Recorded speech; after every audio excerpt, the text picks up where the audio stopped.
آج کی منعقدہ سالانہ معراج النبی کانفرنس میں مجھے اور آپ کو حاضر ہونے کا شرف، موقع اور اعزاز نصیب ہوا۔ اس پر ہم اللہ کا شکر ادا کرتے ہیں کہ اس نے اس پاکیزہ محفل میں چند سانسیں لینے کی توفیق عطا کی۔ زندگی کی کتنی راتیں بیت جاتی ہیں، لیکن یہ رات ہر لمحے کے ساتھ رحمتیں ہماری جھولی میں ڈال رہی ہے۔ خوش بختیوں، خوش نصیبیوں اور فیروز بختیوں کی چما چم برسات ہے جو ہم اپنے دامن میں سمیٹ رہے ہیں۔ آج سے صدیاں قبل اسی شب نور کے جھرمٹ میں میرے اور آپ کے آقا و مولا وہاں تک گئے جہاں کسی کا خیال بھی نہیں جا سکتا۔ کوئی فلک تے رہ یار گیا، کوئی جا سدرات ہار گیا، ایک کالیاں زلفاں والا سی جڑا عرش تو نہیں لنگ پا رہا۔ معراج عروج سے نکلا ہے۔ معراج اس میں اعلیٰ کا صیغہ ہے، تو اس کا مطلب ہے اوپر چڑھنے کا زینہ۔ سیڑھی کو معراج کہتے ہیں۔ ایک نورانی سیڑھی تھی جس کے ذریعے حضور آسمان تک اور پھر وہاں سے آگے تشریف لے گئے۔ ویسے مسجد حرام سے مسجد اقصی تک حضور نے جو سفر کیا ہے اس کو اسرا کہا جاتا ہے، اور وہاں سے مسجد اقصی سے سدرۃ المنتہا تک کے سفر کو معراج کہتے ہیں۔ حضرت خواجہ نظام الدین اولیاء علیہ رحمہ وہاں سے اگلے سفر کے لیے اعراج کی اصطلاح استعمال کی ہے، تو گویا ان تین مراحل کو انہوں نے بیان کیا: اسرا، معراج اور اعراج۔ معراج النبی کے حوالے سے تین طرح کے نظریات ہیں۔ ایک معاندین اسلام، مستشرقین، دشمنان دین کا نظریہ ہے۔ وہ یہ کہتے ہیں کہ یہ واقعہ ہوا ہی نہیں، اور معاذ اللہ حضور علیہ السلام کی طرف کذب کا اتہام کرتے ہیں، تہمت لگاتے ہیں کہ معاذ اللہ انہوں نے یہ بات ویسے ہی کر دی اور مسلمانوں نے تسلیم کر لی۔ کہتے ہیں یہ ممکن نہیں ہے کہ مختصر حصے میں ایک جسم اتنی سرعت کے ساتھ پرواز کرے، یہ از قبیل ممکنات سے نہیں۔ لہذا ایک طبقہ اس کا سرے سے انکار کرتا ہے، وہ کہتا ہے یہ واقعہ ہوا ہی نہیں۔ ایک طبقے کا موقف یہ ہے، اگرچہ ان کی تعداد بہت زیادہ نہیں، کہ یہ حضور علیہ السلام کا امر منامی تھا۔ حضور نے خواب میں ایک منظرنامہ دیکھا، صبح اٹھ کے بیان کر دیا، یا امر روحانی تھا، حضور نے روحانی طور پہ پرواز کی اور بیان فرمایا، کچھ نے مان لیا، کچھ نے انکار کر دیا۔ امت کے جمہور کا عقیدہ یہ ہے، اور تعامل امت بھی اسی پہ ہے، کہ حضور علیہ السلام مسجد حرام سے مسجد اقصی تک اور مسجد اقصی سے جہاں تک خدا نے چاہا جسم اور روح کے ساتھ تشریف لے گئے، اور سر کی آنکھوں سے رب کا دیدار کیا۔ جو لوگ یہ کہتے ہیں کہ یہ واقعہ ہوا ہی نہیں. وہ کہتے ہیں کہ جسم اتنی سرعت کے ساتھ پرواز نہیں کر سکتا کہ وہ مسجد حرام سے مسجد اقصی تک اور پھر آسمان تک کا فاصلہ طے کر جائے اور اتنی رفتار کے ساتھ جائے. اگر وہ اتنی رفتار کے ساتھ چلے گا تو تحلیل ہو جائے گا، اپنے وجود کو برقرار نہیں رکھ پائے گا. اور دوسرا وہ کہتے ہیں یہ محال عادی ہے، عادتاً ایسا ہوتا نہیں. انسانی جسم کو اللہ تعالیٰ نے اس طرح ڈیزائن نہیں کیا کہ وہ پرواز کرے، وہ اڑ نہیں سکتا. تو حضور علیہ السلام کیسے چلے گئے؟ اور پھر اتنی سرعت کے ساتھ جانے آنے کی جو بات کی جاتی ہے، ایک جسم یہ نہیں متحمل اس بات کا. ہمارے علماء فرماتے ہیں کہ یہ بات اگر مستشرقین اور کفار کریں تو ان سے ہم پوچھیں گے یہ محال عادی ہے یا محال عقلی. اگر وہ کہیں گے محال عقلی ہے تو ہم کہیں گے دلیل لاؤ. تو ان کے پاس اس کے محال عقلی ہونے کی کوئی دلیل نہیں. وہ کہتے ہیں عادتاً محال ہے، ایسا کبھی ہوا نہیں. تو ہم کہتے ہیں کہ جو چیز عادتاً محال ہوتی ہے وہ نفس الامر میں وقوع پذیر ہو جائے تو پھر وہ ممکن ہے. آج سے صدیوں قبل جب جہاز ایجاد نہیں ہوئے تھے تو کوئی یہ شخص کہتا کہ ہوا میں اتنے ٹن لوہا پرواز کرتا ہے تو یہ محال عادی تھا تو کوئی ماننے کو آمادہ نہ ہوتا. لیکن آج ہم فضاؤں کو چیر کے جہازوں کو گزرتے ہوئے دیکھتے ہیں تو کوئی بھی انکار نہیں کرتا. تو جو محال تھا وہ وقوع پذیر ہو گیا تو عادت ٹوٹ گئی. تو جو محال تھا جب وقوع پذیر ہو گیا تو عادت ٹوٹ گئی. تو محال عادی حقیقت میں ممکن ہوتا ہے. تو حضور نبی رحمت صلی اللہ علیہ وآلہ وسلم سے قبل اس کو محال عادی آپ مان لیں، لیکن جب حضور چلے گئے تو محال ہونا ٹوٹ گیا، عادت ٹوٹ گئی. اور پھر حضور علیہ الصلوۃ والسلام وہاں تک گئے جہاں کسی کا خیال اور کسی کا وہم بھی نہیں پہنچ سکتا. اور یہ واضح میں رکھیں کہ یہ میرے اور آپ کے آقا و مولا کا دوسرا بڑا معجزہ ہے. سب سے بڑا معجزہ جو حضور کو عطا کیا گیا وہ معجزہ قرآن ہے، اور دوسرا بڑا معجزہ جو حضور کو عطا کیا گیا وہ معجزہ معراج ہے. معجزہ ایسے خرق عادت عمل کو کہتے ہیں جو عقل انسانی کو عاجز کر دے، اور واقع معراج نے لوگوں کو عاجز کر دیا. لوگ کہتے ہیں یہ بات سمجھ میں نہیں آتی. ہم کہتے ہیں سمجھ میں آ جائے تو فن ہے، اسی لیے تو یہ سمجھ میں نہیں آ رہی کہ یہ معجزہ ہے. تو یہ سمجھ میں آئے یا نہ آئے ہم تو مان لیں گے، اس لیے کہ ہمارے رسول کی یہ شان ہے. اچھا یہ واضح میں رکھیں، معجزے کے حوالے سے اللہ کی عادت یہ رہی ہے کہ جس دور میں جس چیز کا عروج ہوتا معجزہ بھی اسی قبیل کا دیا جاتا. مثال کے طور پہ جب حضرت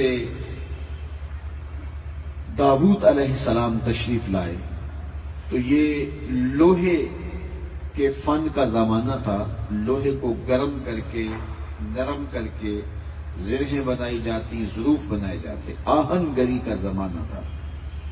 تو اللہ تعالیٰ نے حضرت داؤد کو یہ معجزہ دیا کہ وہ لوہے کو ہاتھ میں لیتے تھے، موم کی طرح نرم ہو جاتا تھا. پھر جو شکل صورت آپ دینا چاہتے وہ اسے دے دیتے. تو جو چیز بطور فن لوگوں کو حاصل تھی وہ حضرت داؤد علیہ السلام کو بطور معجزہ نصیب تھی. اسی طرح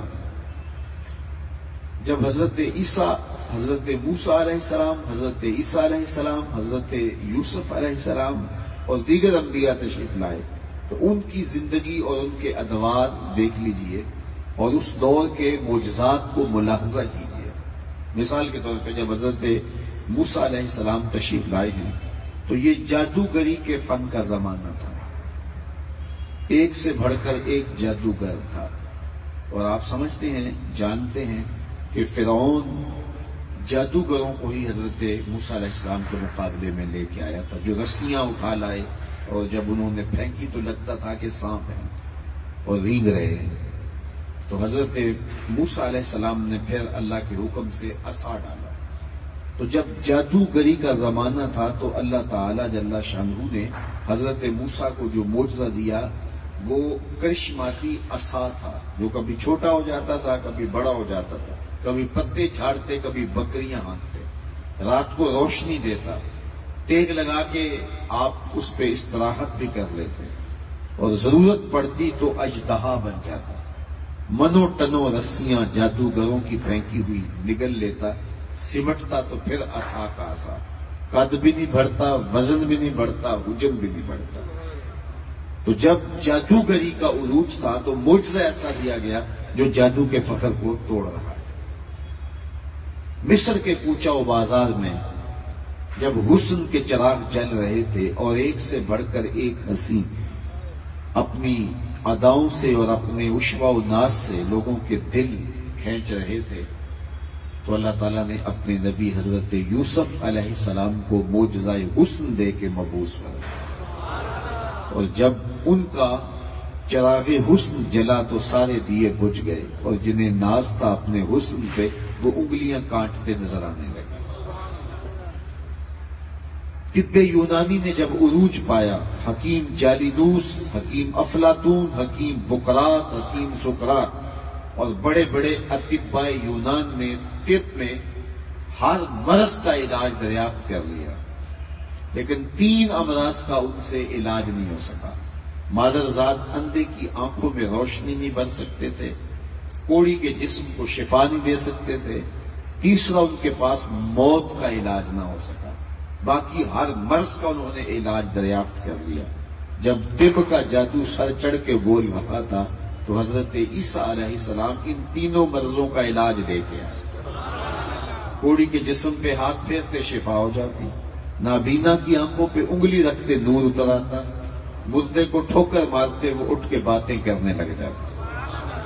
تو یہ اصول سمجھ لیں کہ ہر دور میں اس دور کے نبی کو جو معجزہ دیا گیا وہ اس دور کی مطابقت میں دیا گیا۔ تمام انبیاء کی تاریخ پڑھ لیں اور ان کے معجزات دیکھ لیں اور اس دور کے حالات سے مطابقت کریں، آپ کو ایسے ملے گا۔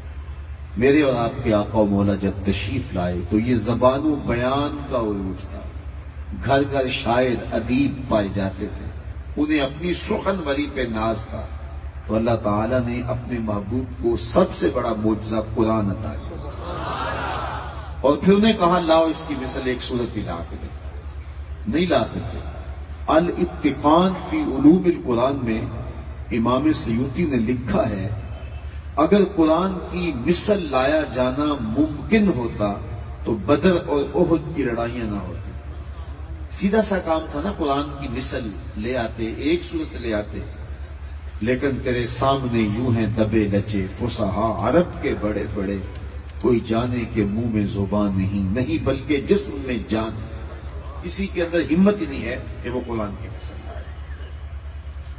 تو یہ جب طے ہو گیا کہ ہر دور کی اٹھان جو تھی، ہر دور کا جو بانک پن تھا، نبی کا معجزہ اس کے توڑ پہ اور اس پر تفوق ثابت کرتا ہوا دیا گیا۔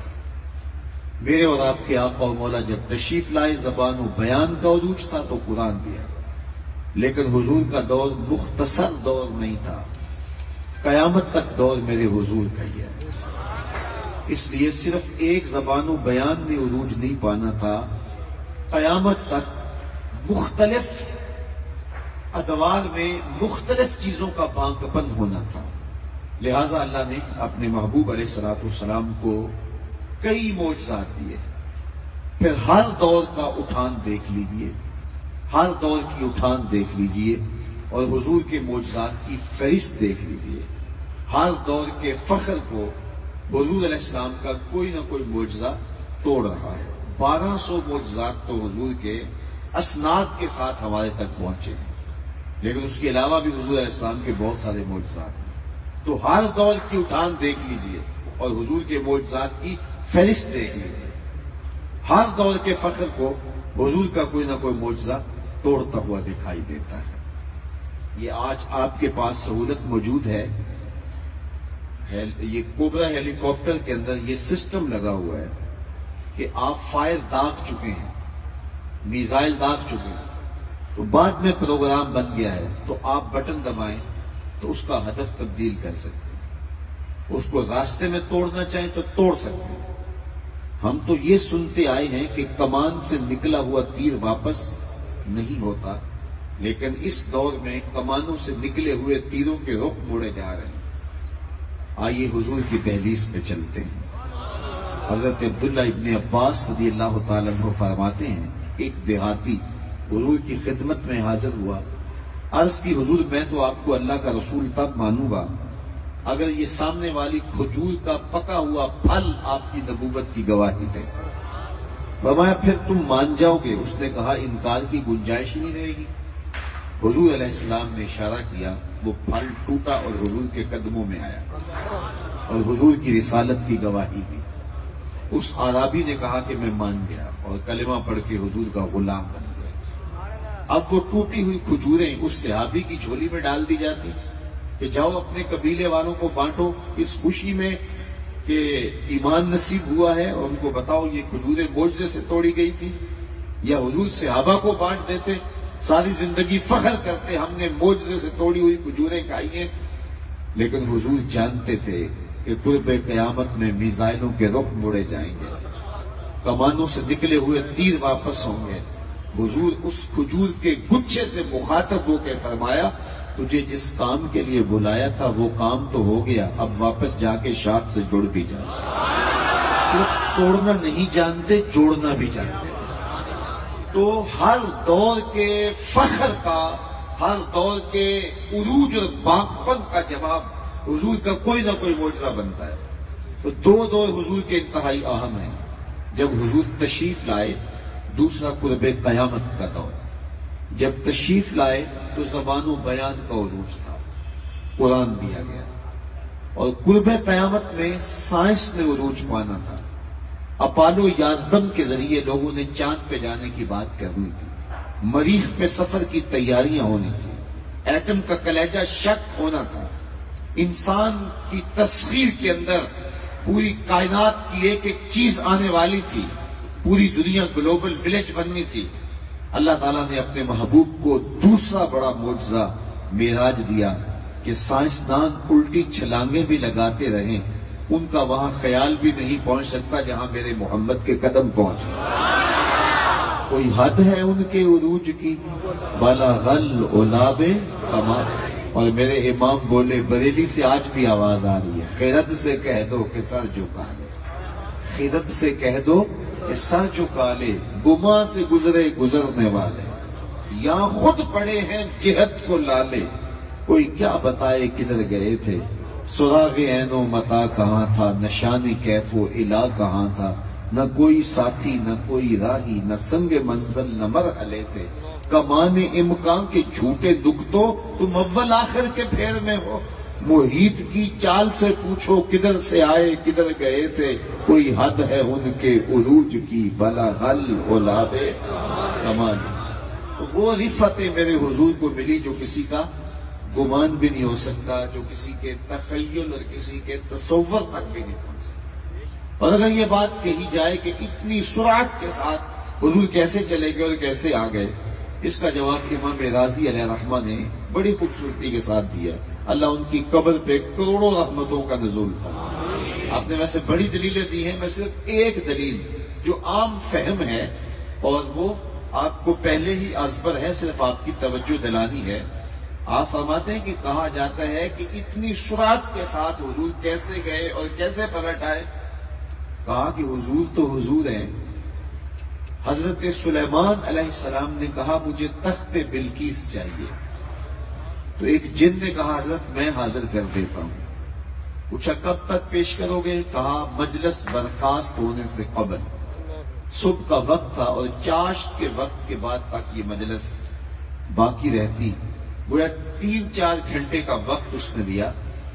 اور یہ کتنی دور تھا، کتنی مسافت پہ تھا ایک مہینہ جاتے ہوئے لگتا تھا، ایک مہینہ آتے ہوئے لگتا تھا، اور تخت کوئی ڈبیا نہیں تھی کہ اس کو جیب میں ڈال کے لے آنا ہے۔ 60 ہاتھ چوڑا تھا، 80 ہاتھ لمبا تھا، اور ایک ہاتھ شرم جو ہے وہ کونی تک ہوتا ہے۔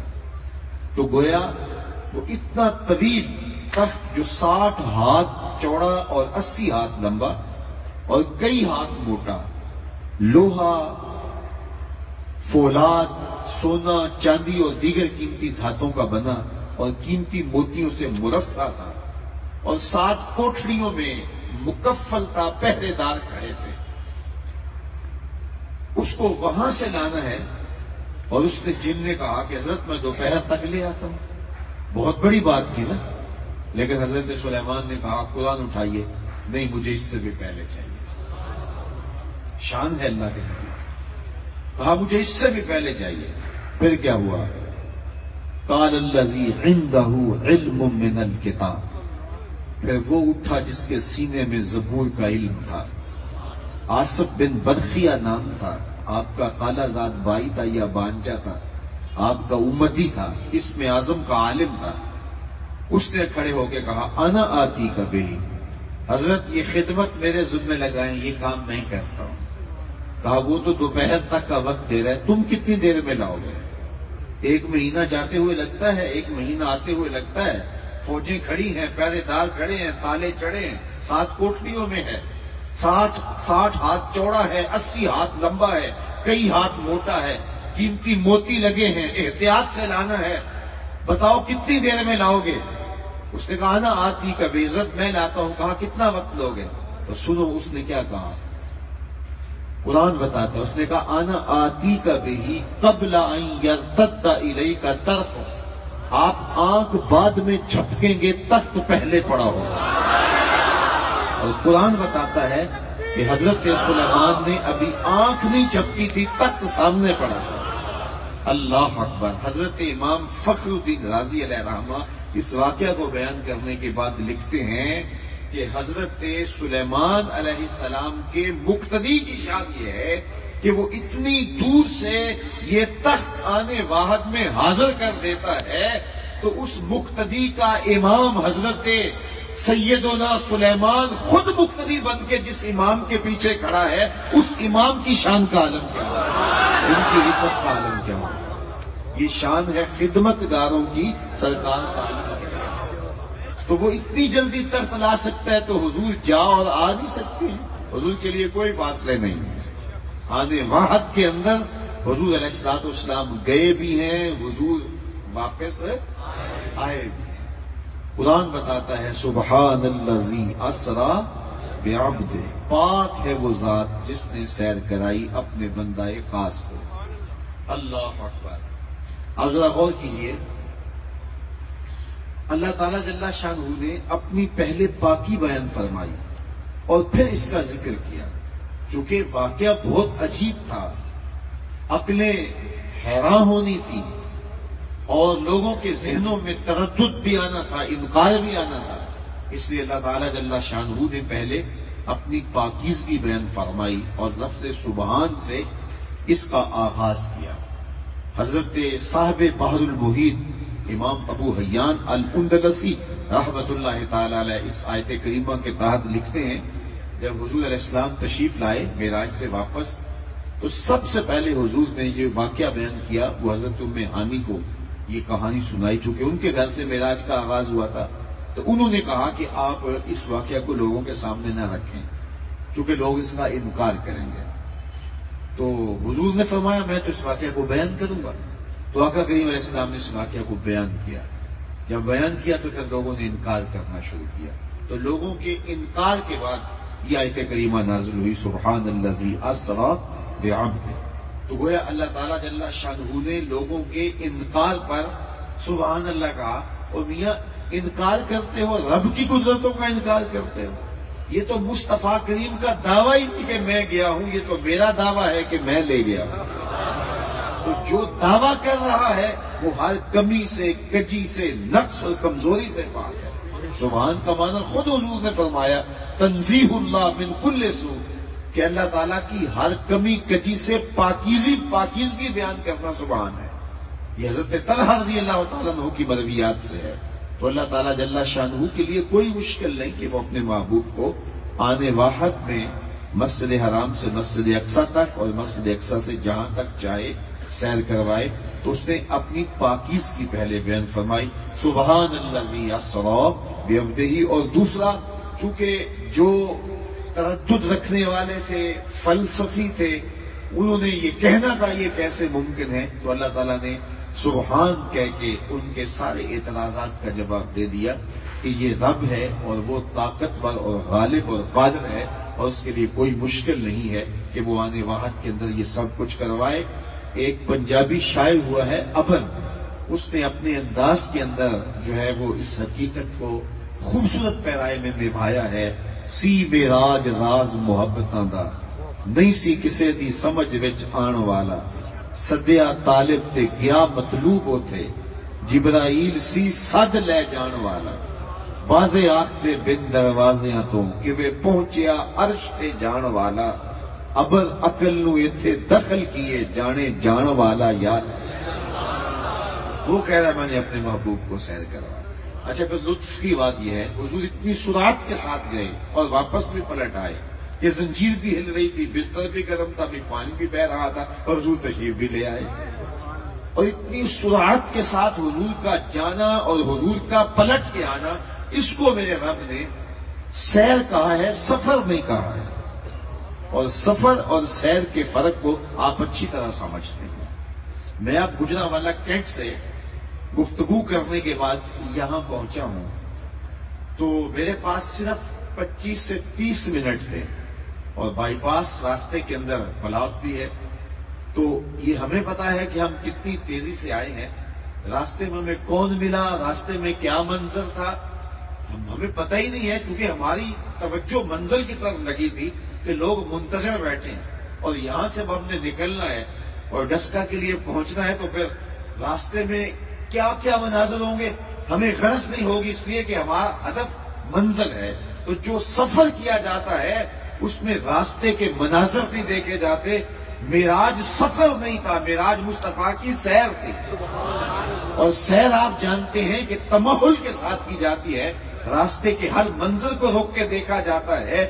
اور یہ سیر اتنی تیز ہوئی کہ کنڈی ابھی ہل رہی تھی کہ مصطفیٰ آ بھی گئے, پانی ابھی بہ رہا تھا کہ مصطفیٰ تشریف بھی لے آئے. کہا کیا سمجھو گے میرے رسول کو, میرے رسول کی سیر اتنی تیز ہے جس کی سیر تم سے نہیں سمجھی جاتی اس کے سفر کو کیا سمجھو گے. یہ تو محبوب سیر کرنے نکلے ہیں اور اتنی جلدی واپس آ گئے ہیں اور تمہاری منطقیں بے بس ہیں, تمہارے فلسفے بے بس ہیں.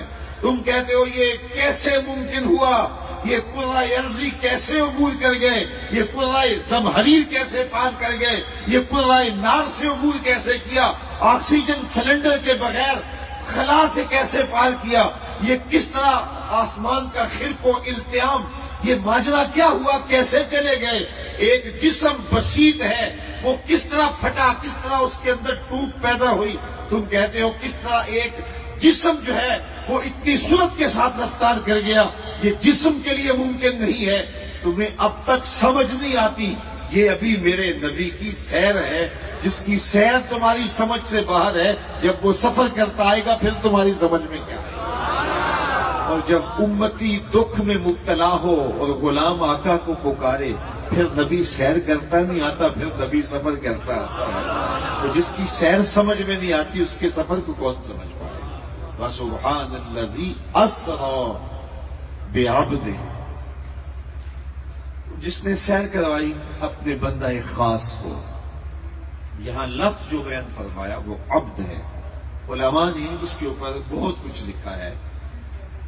عبد کا لفظ استعمال کیوں کیا, سبحان الذی اسریٰ بنبیہ ہی کیوں نہیں کہا, بے رسول ہی کیوں نہیں کہا, بے عبد ہی کیوں کہا ہے. اس نے اپنے نبی کو سیر کروائی, اس نے اپنے رسول کو سیر کرائی, اس نے اپنے محبوب کو سیر کروائی.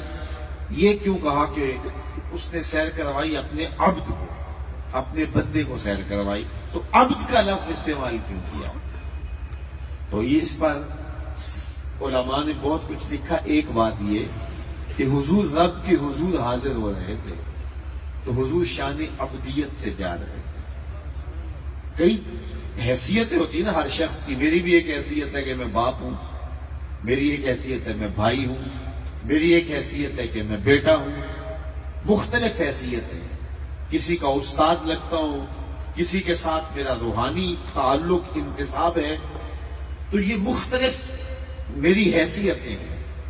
اب میں اپنے والد گرامی کے حضور جب حاضر ہونے جاؤں گا تو میں شیخ الحدیث بن کے جاؤں گا. اس وقت میں پیر کامل, پیر طریقت بن کے جاؤں گا, جبہ و دستار کا حامل بہت بڑا شیخ الکل بن کے جاؤں گا, یا بیٹا بن کے جاؤں گا. جب میں والد کے حضور جا رہا ہوں گا تو میری اس حیثیت کا غلبہ ہوگا. رب کے حضور مصطفیٰ حاضر ہو رہے تھے, عبد بن کے جا رہے ہیں. سبحان الذی اسری بعبدہ. دوسری بات علماء نے لکھی کہ حضرت عیسیٰ علیہ السلام کو جب آسمانوں پہ اٹھا لیا گیا, جب حضرت عیسیٰ علیہ السلام کے خلاف یہودیوں نے سازش کی اور ان کو قتل کرنے کے درپے ہوئے, اور ایک شخص ان کے گھر میں داخل کیا کہ معاذ اللہ ان کو شہید کر دے. اور پھر کیا ہوا کہ اللہ تعالیٰ جل شانہ نے حضرت عیسیٰ علیہ السلام کو آسمان پہ اٹھا لیا. تو حضرت عیسیٰ علیہ السلام بن باپ کے پیدا ہوئے تھے, آسمان پہ اٹھا لیے گئے.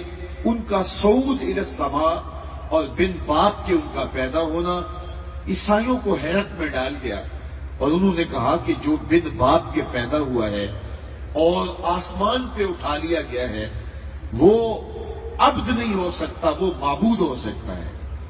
اور انہوں نے اقانیم ثلاثہ کا عقیدہ گھڑا جو آج بھی ان کے اندر پایا جائے. ان کے نزدیک الہ جو ہے وہ ذات واحد کا نام نہیں ہے, 3 ذوات کے مجموعے کا نام الہ ہے, اور وہ اقانیم ثلاثہ ہیں. حضرت مریم سلام اللہ علیہا, حضرت عیسیٰ علیہ السلام اور ذات باری تعالیٰ. وہ کہتے ہیں یہ 3 اقنوم ہیں جن کے اجتماع سے الہ وجود میں آتا ہے. حضرت مریم بغیر شوہر کے حمل سے ہو گئی, اور حضرت عیسیٰ بغیر باپ کے پیدا ہوئے اور پھر آسمان تک اٹھا لیے گئے. تو یہ عبد نہیں تھے, یہ الہ تھے, اور انہوں نے یہ اقانیم کا عقیدہ گھڑا. تو جو آسمان تک گیا, قوم غلط فہمی میں مبتلا ہو کر ان کو جو ہے وہ معبود مان بیٹھی, اور ان کو اقانیم ثلاثہ کا عقیدہ گڑھ کے ایک اقنوم قرار دے دیا. حضور تو وہاں جا رہے تھے جہاں تک کسی کا تصور بھی نہیں جا سکتا, اس لیے یہ راستہ یہی بند کر دیا کہ اتنی بلندیوں تک پہنچنے کے باوجود عبد ہی رہا. سبحان الذی اسری بعبدہ. تیسری بات جو ملا جیون علیہ الرحمہ نے لکھی ہے, امام راضی نے بھی اس کو لکھا ہے اور لوگوں نے بھی لکھا ہے, کہا جو لفظ عبد ہے یہ حضور کا پسند فرمودہ ہے. حضور نے خود پسند کیا کہ مجھے عبد کہہ کے پکارا جائے. جب قرب خاص میں حضور گئے اور رب سے ملاقات ہوئی اور اپنے رب سے ہم کلام ہوئے, یہ جو ہم تشہد پڑھتے ہیں یہ حکایت معراج ہے. احادیث میں 22 تشہد ملتے ہیں. یہ جو ہم نمازوں میں تشہد پڑھتے ہیں یہ تشہد عبداللہ ابن مسعود رضی اللہ تعالیٰ عنہ کہلاتا ہے. اور معراج کی رات جب اللہ کے حضور حاضر ہوئے تو حضور نے ان کلمات کے ساتھ اپنے رب کے حضور اپنا سب کچھ پیش کیا. التحیات للہ والصلوات والطیبات, میری مالی جانی بدنی ساری عبادتیں مالک تیرے لیے. تو ادھر سے آواز آئی السلام علیکہ ایھا النبی, اے نبی تیرے اوپر سلامتیوں کا نزول. تو یہ حکایت معراج ہے, یہ جو ہم تشہد نماز میں پڑھتے ہیں. تو بہت ساری گفتگو ہوئی, اللہ تعالیٰ نے اپنے محبوب کی جھولی میں ڈالا بھی بہت کچھ. حضرت ملا جیون علیہ الرحمہ تفسیرات احمدیہ کے اندر لکھتے ہیں 70,000 اسرار, 70,000 رموز اور 70,000 حکایات اللہ نے اپنے محبوب کی جھولی میں ڈالی. 50 نمازیں عطا کی گئی جو بعد میں سمٹ کے 5 رہ گئی. امت کی بخشش کا وعدہ کیا گیا, بہت کچھ ہوا. تو جب اللہ تعالیٰ نے اپنے محبوب کو بہت کچھ عطا کیا تو عطا کرنے کے بعد فرمایا محبوب یہ تو از خود میں نے تجھے دیا ہے, بن مانگے دیا ہے, اب تو خود بھی بتا تیری اپنی چاہت کیا ہے. بیما اشرفک یا احمد، اے محبوب بتا تجھے کس چیز سے نوازا جائے۔ کوئی عزیز مہمان آئے آپ کے ہاں تو آپ اس کو طرح طرح کے انواع و اقسام کے کھانے کھلاتے ہیں، اس کو شاپنگ کرواتے ہیں، اس کی خدمت کرتے ہیں، لیکن پھر بھی آپ کا شوق پورا نہیں ہوتا اور آپ کہتے ہیں جناب آپ بھی تو بتاؤ نا آپ کو کیا چاہیے، آپ کی ڈیمانڈ کیا ہے۔ اللہ تعالیٰ جل شانہ تو اپنے محبوب کی جھولی بھر دی اور ہر طرح کی خیرات و برکات سے مالا مال کیا، لیکن محبوب سے بھی پوچھا محبوب تو بھی بتانا کہ تیری چاہت کیا ہے، تیری ڈیمانڈ کیا ہے۔ اللہ اکبر، کسی شخص کی چاہت سے اس کے ظرف کا علم ہوتا ہے۔ آپ مجھے پوچھیں جناب آپ کو کیا چاہیے، تو میں جو مانگوں گا تو آپ کو پتا چل جائے گا، میرا اندر کھل جائے گا کہ میں کہاں کھڑا ہوں۔ میں آپ سے پیسے مانگ لوں گا تو آپ کہیں گے بھوکا شخص ہے، میں کتابیں مانگ لوں گا آپ کہیں گے علم کا پیاسا ہے، میں کہوں گا میرے نام کے نعرے لگاؤ، میں آیا ہوں تو اٹھ کے کھڑے ہو جاؤ، ہاتھ ہلاؤ، تو آپ کہیں گے کہ یہ پروٹوکول کا پیاسا ہے۔ تو جو میری ڈیمانڈ ہوگی اس سے میرے اندر کی کیفیت آپ کے سامنے آ جائے گی کہ یہ شخص کس مقام پہ کھڑا ہے۔ وہ کیا کسی نے کہا نا، میرے سوال کی عظمت تو دیکھ ایسا کی، میرے سوال کی عظمت تو دیکھ ایسا کی، جام نہ دے اس نے طلب کی داد تو دے۔ تو کسی شخص کے ظرف کا پتہ کرنا ہو کہ وہ کیا کھڑا ہے تو اسے اختیار دے دیجئے کہ جناب تجھے کیا چاہیے، تو اس کے ظرف کی کیفیت کھل کے سامنے آ جائے گی۔ اب ذرا دیکھیے اپنے رسول کا ظرف دیکھیے اور سبحان اللہ کیجیے۔ اللہ اکبر۔ رب نے کہا بما اشرفک یا احمد، اے پیارے بتا تجھے کیا عطا کرا۔ تو حضور نے کیا مانگا؟ مال و دولت مانگا، حضور نے مال و زر مانگا، شہنشاہی مانگی، کونین کی بادشاہت مانگ لی، سب کچھ حضور کی جولی میں سب کچھ تھا۔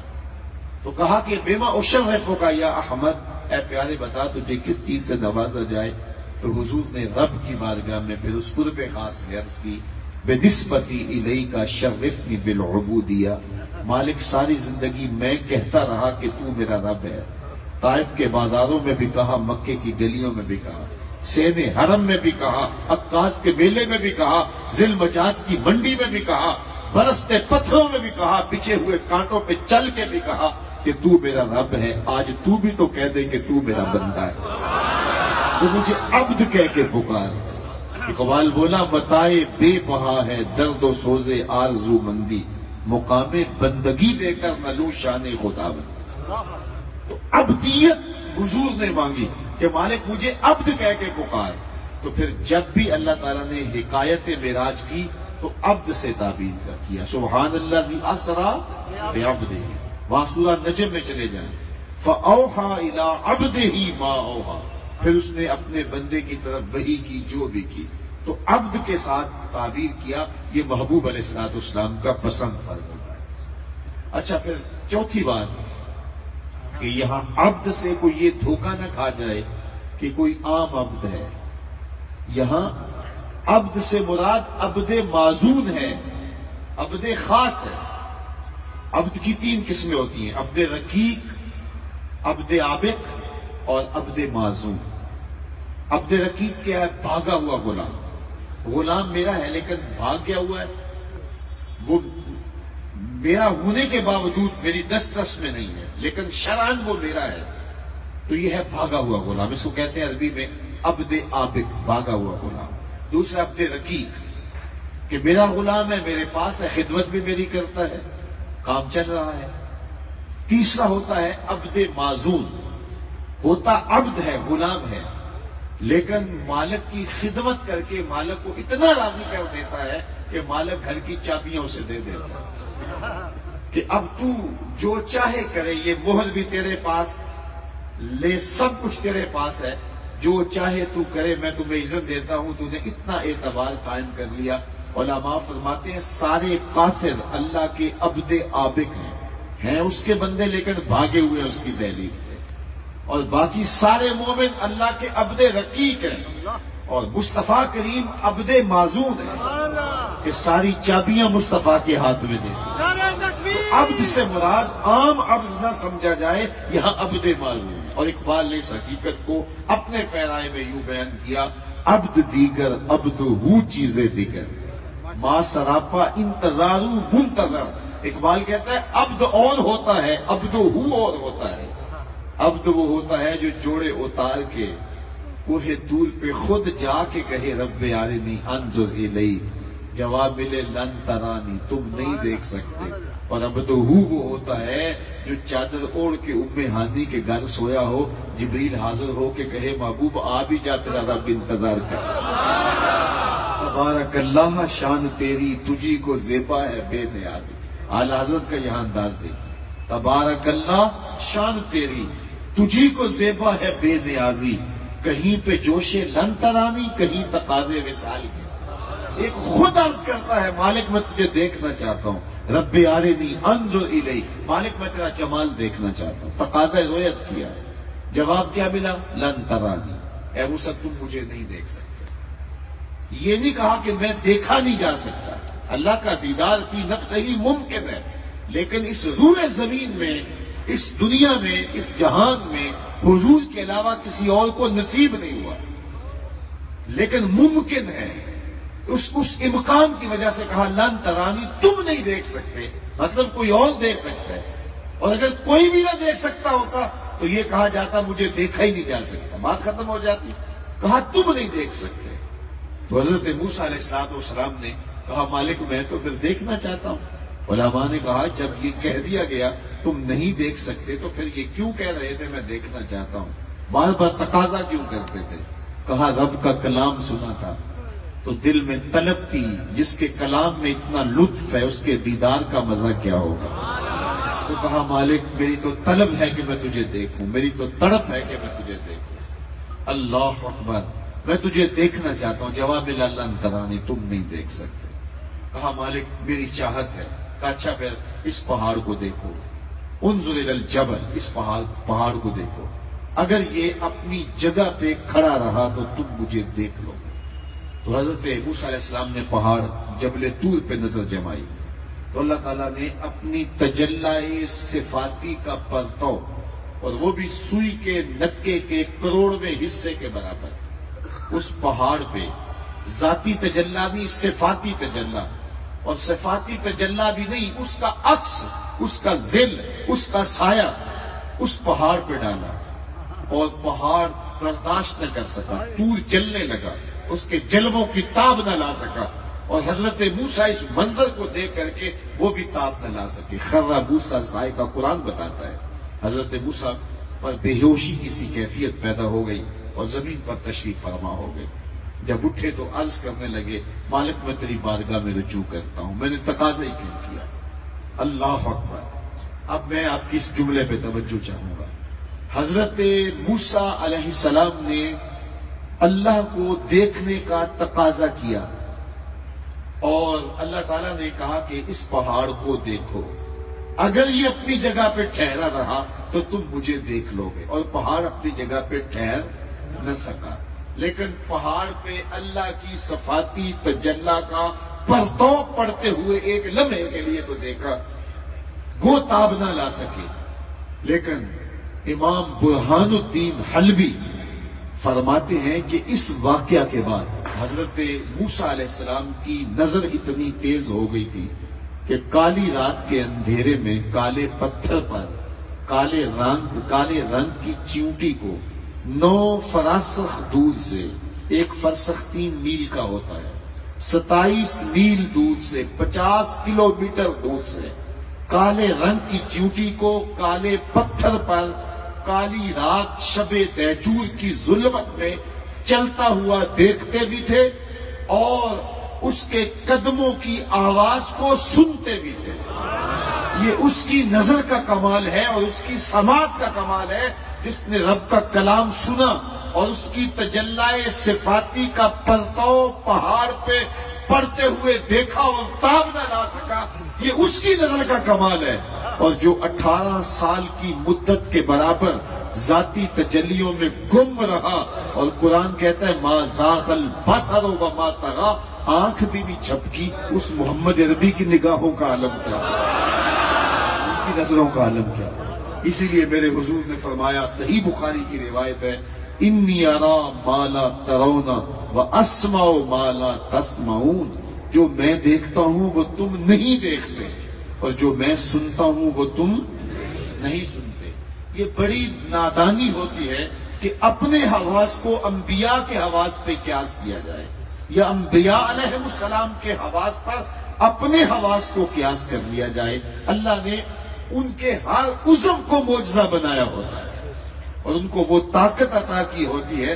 قرآن بتاتا ہے کہ وادی نمل کے قریب جب حضرت سلیمان علیہ السلام آئے تو 7 میل دور چیونٹی نے کہا کہ جلدی جلدی اپنی بلوں میں داخل ہو جاؤ، اللہ کے نبی کا لشکر بے خبری میں تمہیں کچل نہ دے۔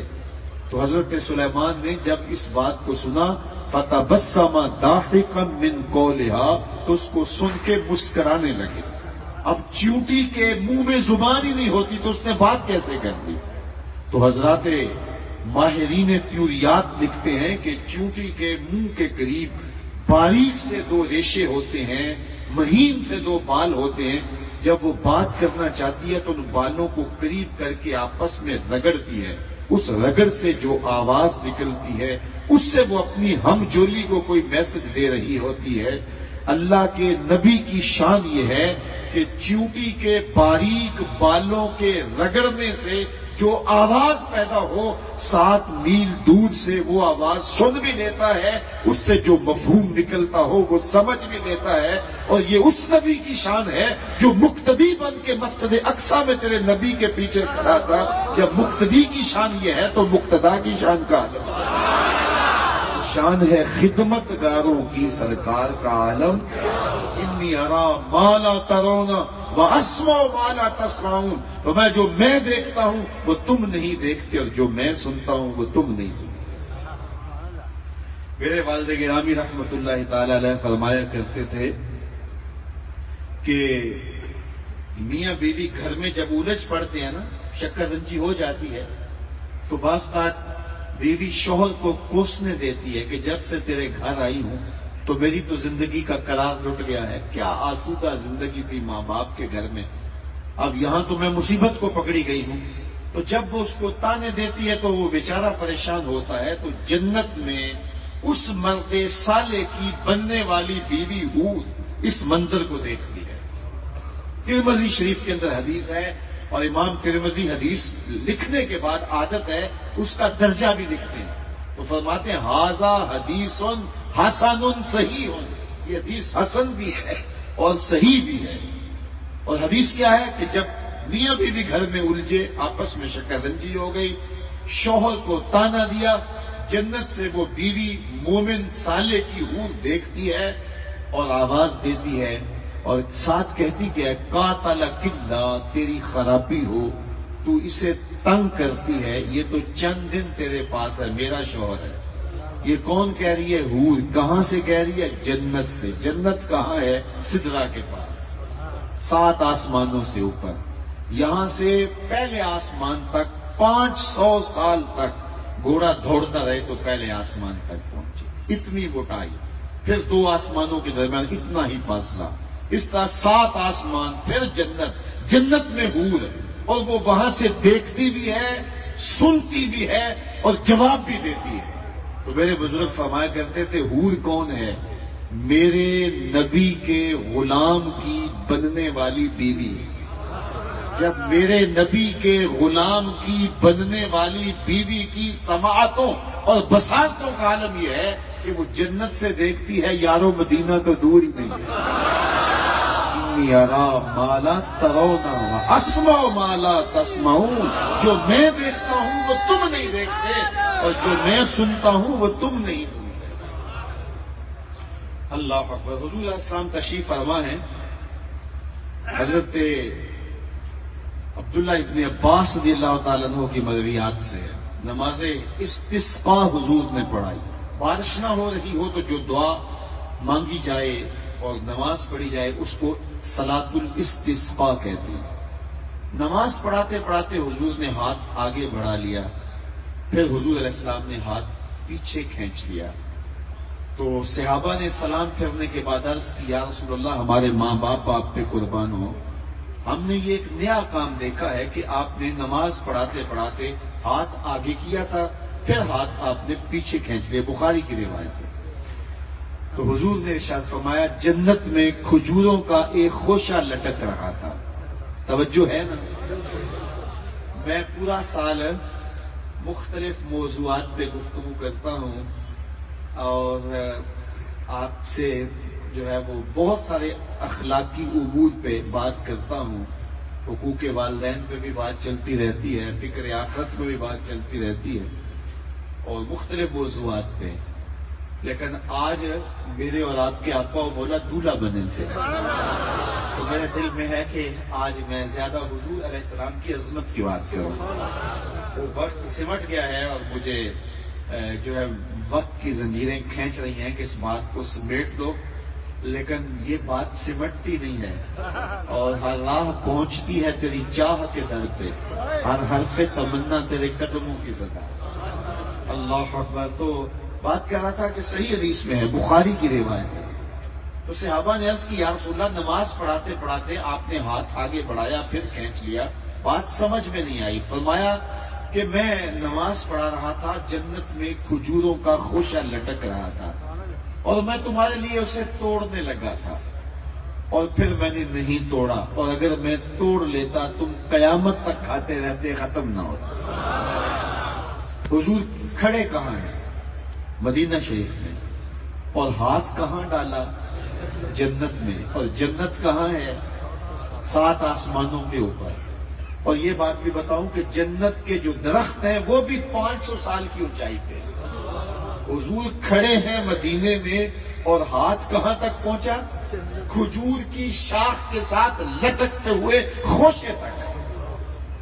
کھجور یہاں تک تھی، آگے ہوتا کچھ تھے حضور کا ہاتھ آگے بھی جاتا، لیکن یہاں تک حضور کا ہاتھ گیا. میں اور آپ اپنا ہاتھ اٹھائیں تو کتنا اونچا جاتا ہے؟ 3 فٹ اوپر جائے گا نا، اس سے آگے تو نہیں جاتا. اگر کسی کا 2-4 انچ زیادہ لمبا ہوا تو اور چلا جائے گا. میرا ہاتھ 2 فٹ 3 فٹ اوپر جاتا ہے. ہاں نظر میری پہلے آسمان کے ستارے بھی دیکھتی ہے، دوسرے کے بھی دیکھتی ہے، تیسرے کے بھی دیکھ لیتی ہے. یہ جو دندلے دندلے یہ تیسرے آسمان کے ستارے. میرا ہاتھ 3 فٹ تک جاتا ہے اور نظر تیسرے آسمان تک جاتی ہے، اور جس کا ہاتھ سدرا تک جاتا ہے اس کی نگاہیں کہاں تک جاتی ہیں؟ اس کی نظر کا عالم کیا ہے؟ اس نے کہا انی ارا ما لا ترون واسمع ما لا تسمعون. جو میں دیکھتا ہوں وہ تم نہیں دیکھتے اور جو میں سنتا ہوں وہ تم نہیں سنتے. اللہ اکبر. وہ نگاہ دی، وہ دور بھی نگاہ دی. اچھا پھر ہماری نظریں تو صرف سامنے دیکھتی ہیں. حضور نے فرمایا میں سامنے بھی دیکھتا ہوں، پیچھے بھی دیکھتا ہوں. یہ بھی بخاری کی روایت ہے. حضور باب تسویۃ الصفوف اٹھائے. حضور نے فرمایا صحابہ صفیں سیدھی رکھا کرو، مت سمجھو میں آگے دیکھتا ہوں. میں جس طرح آگے دیکھتا ہوں میں پیچھے دیکھتا ہوں. میں تمہارے رکوع بھی دیکھتا ہوں اور دلوں میں پیدا ہونے والے خوشبو بھی دیکھتا ہوں. اقبال بولا اے فروغت صبح آثار و دہور، چشمے تو بھی نندائے ما فی الصدور. تیری نظر تو سینوں کے چھپے راز بھی جانا. مجلس حضور کی لگی تھی، ہجوم عاشقاں تھا. کیا منظر ہوگا؟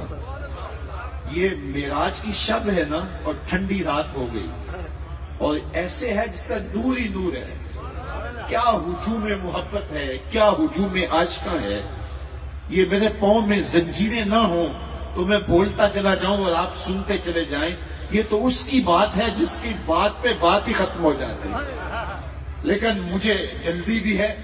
لیکن یہ کتنا خوبصورت منظر ہے کہ آپ حضور کا ذکر سن رہے ہیں اور میں حضور کی باتیں سنا رہا ہوں. اور کیسا منظر ہوگا جب حضور اپنی باتیں خود سنا رہے ہیں. کیسا منظر ہوگا اور کیسی گھڑیاں ہوں گی. اللہ اکبر. ایک سمت ابو بکر عمر ہوں گے، ایک سمت عثمان والی ہوں گے. ان جگمگ جگمگ تاروں میں مہتاب کا عالم کیا منظر ہوں گے. تو حضور کی مجلس لگی تھی، ہجوم عاشقاں تھا. انوار کی برکھا برس رہی تھی، کرم کا بھی برس رہا تھا. جبریل بھی حاضر خدمت کھڑے ہوں گے. ستارے بھی جھک جھک کے مدینے کے اوپر سلامیاں دینے کے لیے بےتاب ہوں گے.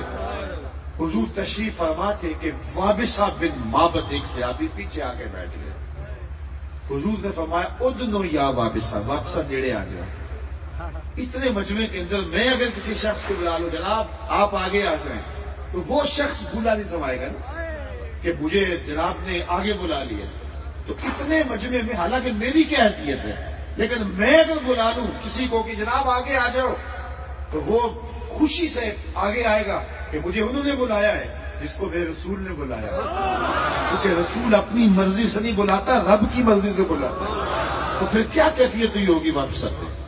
تو میں واپسا قریب آ جو، واپسا قریب آ گئے، بیٹھنے لگے تو حضور میں ادنو یا واپسا اور نیڑے آ گئے. اللہ اکبر، وقت جاگے ہے نا، نظر پڑ رہی ہے اور بار بار پڑ رہی ہے. کہا واپسا اور قریب آ جو، واپسا اور قریب آ کے بیٹھے. حضور فرمایا ادنو یا واپسا اور نیڑے آؤ. اب سنو حضرت واپسا کی. حضرت واپسا کہتے ہیں میں اپنے مقدر پہ قربان جاؤں، میں اپنے مقدر پہ قربان جاؤں. میں اتنا نیڑے ہوا کہ میرے گھٹنے حضور کے گھٹنوں سے چھونے لگے. جب اتنا نیڑے ہو گیا تو حضور نے مجھے پوچھا وابسا کوئی سوال پوچھنے آئے ہو؟ میں نے کہا جی حضور میں سوال پوچھنے آیا ہوں. کہا جو پوچھنے آئے ہو پوچھو گے یا میں بتاؤں کیا پوچھنے آئے ہو؟ اللہ اکبر. کہا حضور اگر آپ بتا دیں تو حد نہ ہو جائے. ڈٹھے ورق قرآن دے پھول سارے، تیری شان جیا نہیں کوئی ہور ڈٹھا. تیری شان دا کرے مقابلہ جیڑا انہوں عاشقاں اصلی چول بیٹا. کوئی نور آکھے کوئی بشر آکھے، پیندا رات دنے ایہو شور ڈٹھا. اللہ والیاں گل مکا دیتی تساں ہور ڈٹھا اساں ہور. تم نے حلیمہ کی بکریوں کے پیچھے پیچھے دیکھا ہے، سدرہ پر جبریل کے آگے آگے نہیں دیکھا. اللہ اکبر. تو کہا واپسا اور نیڑے آ جو. کہتے ہیں میرے گھٹنے حضور کے گھٹنوں سے چھو گئے. حضور نے فرمایا واپسا کوئی سوال پوچھنے آئے ہو؟ میں نے کہا جی حضور میں سوال پوچھنے آیا ہوں. کہا جو پوچھنے آئے ہو پوچھو گے یا بتاؤں کیا پوچھنے آئے ہو؟ عرض کی حضور اگر آپ بتاتے پھر تو بہت کمال. فرمایا تم خیر و شر کے بارے پوچھنے آئے ہو، اچھائی کیا ہوتی ہے برائی کیا ہوتی ہے، یہی سوال تھا؟ جی حضور یہی سوال تھا. کہا یہ سوال مجھ سے پوچھنا ہے یا اس کا جواب اپنے آپ سے لینا ہے؟ عرض کی حضور جواب آتا ہوتا تو سوال ہی کیوں بنتا. اب سنو، یہ 3 انگلیاں حضور نے جوڑی. فَضَرَبَ عَلَى صَدْرِهِ فَقَالَ اسْتَفْتِ مِنْ قَلْبِكَ.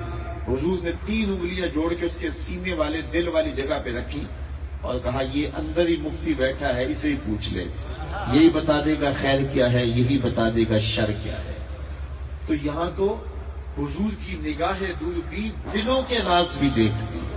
کہا انی ارا ما لا ترون واسمع ما لا تسمعون. جو میں دیکھتا ہوں وہ تم نہیں دیکھتے اور جو میں سنتا ہوں وہ تم نہیں سنتے. تو حضرت موسیٰ علیہ السلام نے تقاضا رویت کیا.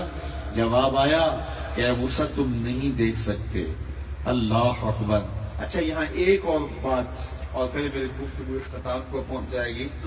حضرت موسیٰ کو کہا کہ اے موسیٰ تم مجھے کبھی بھی نہیں دیکھ سکتے. لن ترانی علماء طلباء موجود ہیں. حرف ناصب جب مضارع پہ داخل ہو تو مستقبل کی ابدی نفی کر دیتا ہے.